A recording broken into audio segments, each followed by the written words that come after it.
Assalamualaikum warahmatullahi wabarakatuh. Selamat pagi anak-anak. Saya akan menerangkan tentang laju reaksi. Nah, laju reaksi berdasarkan pengertiannya itu adalah laju berkurangnya konsentrasi reaktan dan laju bertambahnya konsentrasi produk persatuan waktu. Nah, laju reaksi itu dilambangkan sebagai V, kemudian satuannya molar per sekon dan molar per liter per sekon. Jadi ada dua, boleh pakai yang ini atau ini. Kemudian saya contohkan dengan reaksi A plus B, itu dia akan menjadi C plus D. Nah, pada reaksi A plus B menjadi C plus D, dilihat dari pengertiannya bahwa V ini, VA itu dia reaktan. Nah, VA karena dia reaktan, maka perubahan konsentrasi produk A-nya, reaktan A-nya dibagi dengan perubahan waktunya.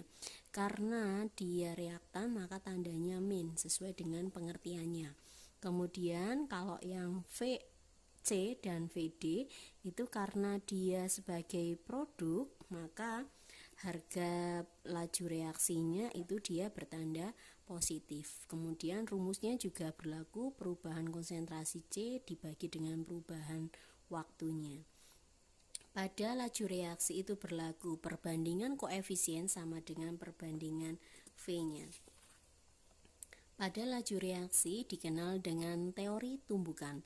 Teori tumbukan itu isinya adalah reaksi kimia terjadi karena adanya tumbukan antar partikel zat yang bereaksi.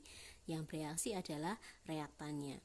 Tumbukan itu dia dibedakan menjadi dua, tumbukan efektif dan tumbukan tidak efektif. Kalau tumbukan efektif itu tumbukan yang menghasilkan reaksi, tapi kalau tumbukan tidak efektif itu tumbukan yang tidak menghasilkan reaksi. Nah, pada tumbukan, teori tumbukan itu dikenal dengan energi aktivasi atau disingkat dengan EA, dilambangkan dengan EA. Energi aktivasi itu adalah energi minimum yang diperlukan reaktan untuk menghasilkan tumbukan secara efektif.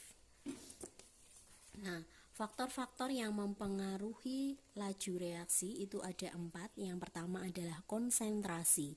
Konsentrasi itu digambarkan semakin konsentrasinya besar, maka susunan partikelnya akan menjadi lebih rapat. Nah, partikel yang lebih rapat ini mengakibatkan tumbukannya semakin banyak. Tumbukan yang semakin banyak mengakibatkan laju reaksinya semakin besar. Kemudian, yang kedua adalah luas permukaan bidang sentuh. Semakin luas permukaan bidang sentuhnya, maka ukuran zat reaksinya makin kecil. Nah, reaksinya itu ukurannya makin kecil, maka tumbukan antar partikelnya akan cepat terjadi di permukaan zatnya.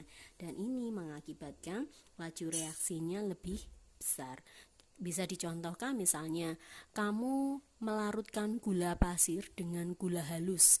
Maka karena gula halus itu dia ukuran partikelnya lebih kecil, sama-sama 1 kilo, tapi luas permukaannya akan luas gula halus dibandingkan gula pasir, maka laju reaksinya akan lebih cepat larut gula halus dibandingkan gula pasir.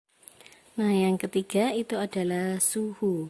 Suhu dinaikkan maka akan mempercepat energi kinetik partikel reaktan bertambah, gitu ya.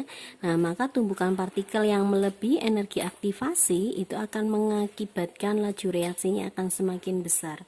Nah, dirumuskan sebagai V2 sama dengan A pangkat delta T per Tx dikali V1.